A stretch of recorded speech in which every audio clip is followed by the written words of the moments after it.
all about the game, and how you play it, all about control, and if you can take it, it's all about you. Hey, welcome to Half the Battle. We're back to the cartoon this week, where the Joes and Cobras are gonna play a game. Today, things are gonna get a little meta as we take a look at the Gamesmaster. We start off with Transformers?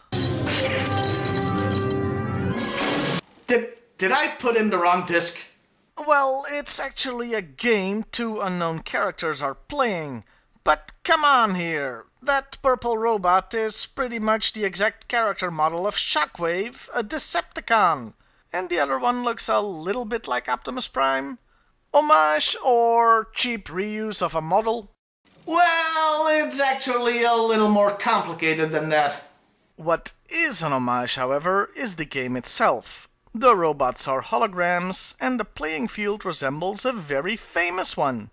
The alien chess game from Star Wars. It's a neat little nod. Also, if you listen closely to the sound effects, those are actually from Star Wars.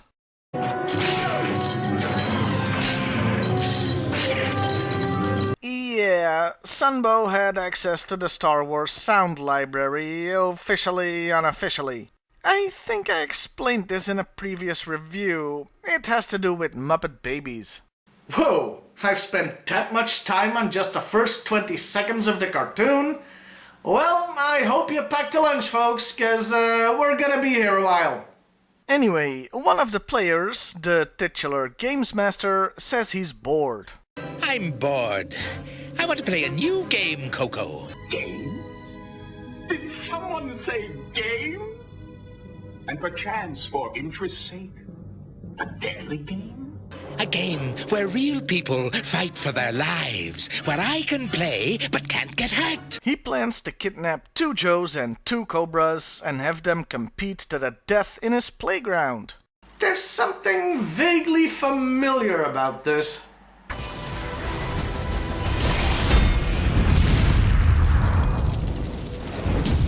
Yeah, people accuse Suzanne Collins, the writer of those books, of ripping off Battle Royale, but I'm more convinced she watched this G.I.Joe episode instead. The tributes are Flint, who gets taken by them airlifting the entire freaking elevator he's in, with Lady J being next. This is Lady J. Clothes are like candy to her. Ugh. She ends up getting put in a crate while in a changing booth, but not before getting half naked, because cheesecake. Yeah, this episode isn't gonna be making the feminist highlight reel of the mid-80s. Especially because the Baroness is next, who is wearing a bikini while in a weird hot tub tanning booth combination thing. She's captured when the lamp/lid closes and she's wheeled away. This thing is a real contraption. Contraption! Get it? I'm so sorry. I do have to mention that considering how hot that lamp looked and how full the tub is, she should either be getting severely burned in there or she should be drowning. Last, but certainly not least, is Cobra Commander. He's kidnapped by... standing on a completely obvious trapdoor, in the middle of a Cobra base, while his troops are on parade display, and he's replaced by a dummy that fools Destro all of 5 seconds. Security forces! Then robot clowns, dressed as snow serpents, take him away inside a fake bomb. This is by far the least plausible kidnapping. I mean, I know Cobra is supposed to be incompetent and all that, but seriously? A bunch of robots sneak into a Cobra base, build a trapdoor, and then can just walk back out. Looking like that? A freaking kid's lemonade stand has better security than these guys. Then again, I am talking about realism while I've seen what's coming up. Anyway, both the Joes and Cobra each suspect each other of doing the kidnapping, since, you know, the whole raison d'etre of the cartoon is them fighting each other. Meanwhile, on an idyllic island, or a Minecraft server, I'm not sure which, the kidnappees wake up. In giant cots. Yeah, I think the Gamesmaster has some weird fetishes. He tells them what they're in for. Like I said, he's basically explaining the plot to the Hunger Games. Good morning, players. I am the Gamesmaster. Welcome to my game. Hidden somewhere on this island is a one-man helicopter. The winner is the one who finds it and flies away. What happens to the losers? They die. Their first test is a bunch of mechanical tin soldiers. They're toys. How very meta. They escape because the toy's aim is about as good as anybody else's in this series. After Cobra Commander takes a tumble, and I'm impressed his hood managed to stay on during that, they split up. Flint and Lady J get a lay of the land. That looks like licorice on that tree, and marshmallows on that one. These look like bonbon berries. No, they don't! All the pink stuff on the trees and bushes looks identical. Don't expose your lack of animation budget by pointing out what the background is supposed to look like. Wow, will you look at that? Optimus Prime and Ultraman have teamed up to fight Godzilla. It just looks awesome. And extremely expensive to shoot for a YouTube show. Anyway, as they are admiring the generic scenery, they get attacked by the bad guys. As a result, the Commander and Lady J end up in a caramel lake. Not caramel, butterscotch. Okay, fine, Butterscotch Lake. While Flint tries desperately not to get an erection. Since two of them are about to die in the most embarrassing way possible, they set aside their differences and save each other. Also, if that's really caramel or butterscotch, there's no way their clothes remain that clean. Meanwhile, Ace's Sky Striker gets blown out of the sky by Cobra when he's on patrol, and he's soon captured by Destro. Oh, and just to get my nitpick on, the Histangs change model between shots, from 2-window canopies to the more toy-accurate one. Destro wants answers, but I'm afraid Ace doesn't have any. At the same time, Duke, Gung-Ho, and some other dude, it's hard to tell when they're all wearing the same thing, ambush a Cobra swamp base, capturing Zartan. Back on Candy Island, our heroes are attacked by a Dinobot? A Dinobot that sneezes fire! Run for it! Okay, this episode just got awesome! The Commander stumbles, and Flint, being the big damn stupid hero that he is, tries to save him. That ends up with him in trouble. Somebody get a cannon ready. The Robo-Dino eats him, well, sort of, since the thing doesn't seem to have a digestive system. He just chews on him and spits him out. And that chewing, plus a fall from that height, unmistakably kills him.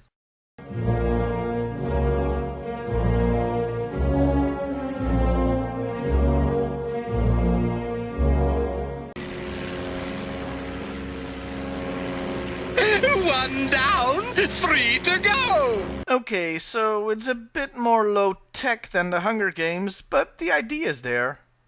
Right after this, we get another scene proving how great the Baroness is. He was a good fighter, Lady J. But think not of sorrow.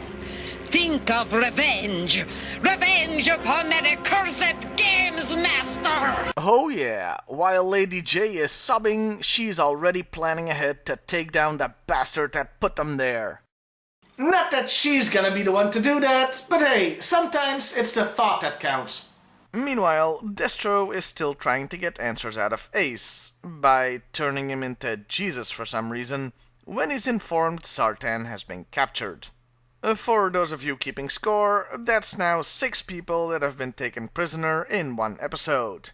8 if you count the 2 nameless Cobra science guys with Zartan. Speaking of which, he isn't having a good time. Say, I got a better idea, Duke. What if we only make Zartan sick? I've heard worse. What about my human rights? Talk or drink? Geneva Convention? Never heard of it. Yeah, the cartoon specifically brings up human rights here and how they don't give a crap about that. And I remind you, these are supposed to be the good guys. Anyway, Destro contacts the swamp base and they all finally figure out their people have been taken by a third party. Though even then, the Joes still have to be convinced.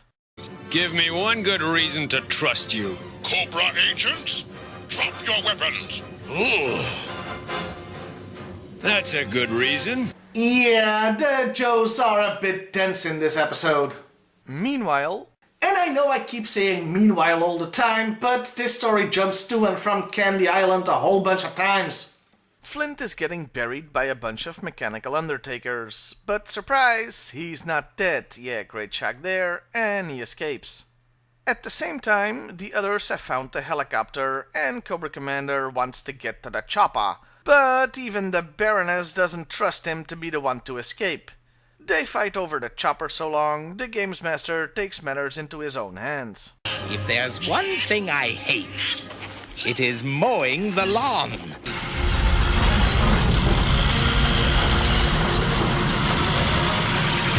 Well, so much for getting to the chopper. It wouldn't be until the movie The Happening when a lawnmower would be used to kill somebody in an even more ridiculous way. At this point, Flint has found the Gamesmaster's hideout to the delight of that freaky clown robot thing. That thing gives me the creeps. The Gamesmaster isn't too happy about this, and he rises from his chair. And rises. And rises. Well, it's the big show. Yeah, there's a big bad show tonight. Yeah, I don't think Flint was quite ready for the unholy offspring of Dom DeLuise and the Mountain from Game of Thrones, so he gets thrown around like a rag doll. He does manage to get to the controls and stop the giant lawnmower, even toppling the Gamesmaster in the process, making him land on the clown and putting the freaky thing out of my misery. The Gamesmaster takes all of this well.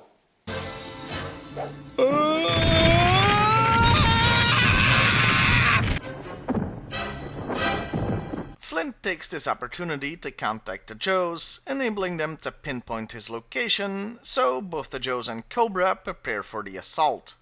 The island's defenses are, of course, literally overgrown toys, from the missiles to the boats to the planes. One question: how the hell does this guy afford all these things? The defenses are cute as well as deadly, but the combined forces of Joe and Cobra still make short work of him.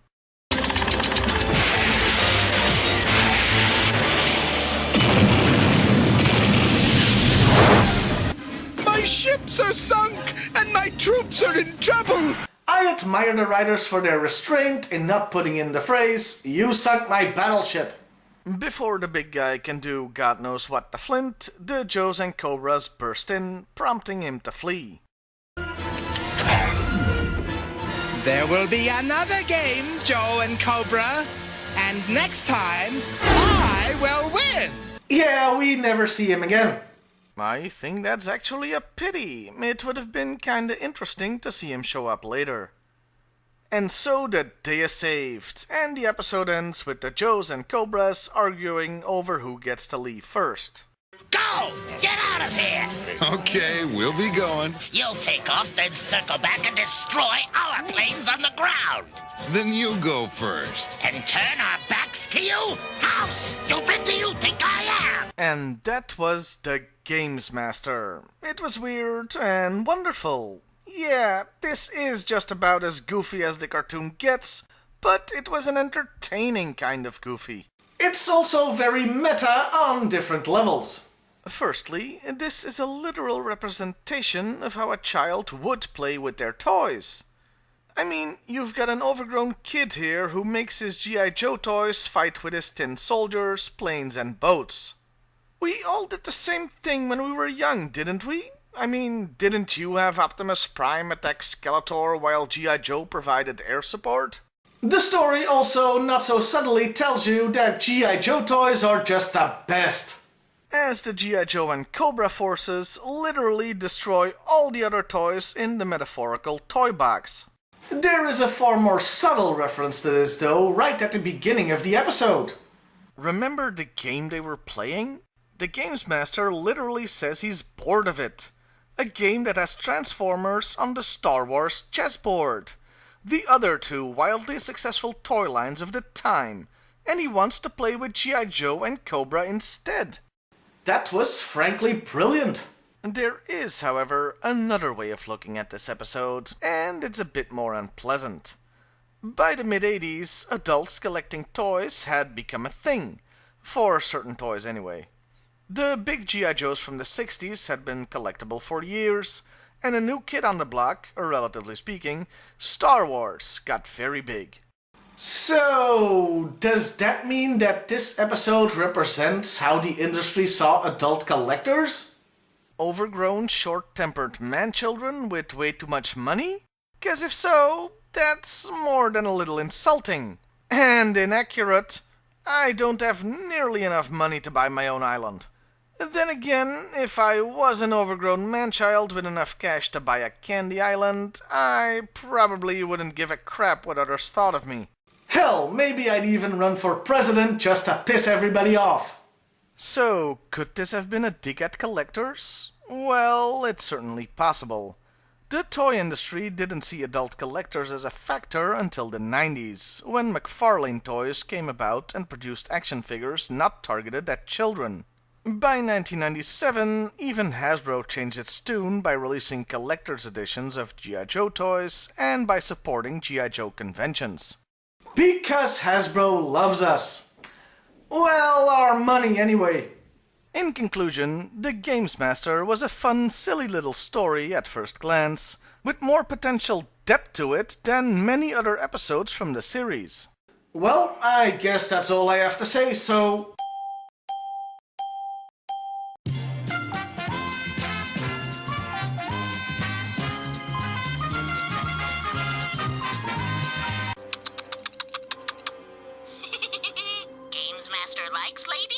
I do not understand what gratification you derive from these vulgar processions. Hold it, Baroness. I said hold it. You're good, Baroness. But I'm better. You get Lady J out first, you might double team me. If I get the commander out first, we will definitely jump you.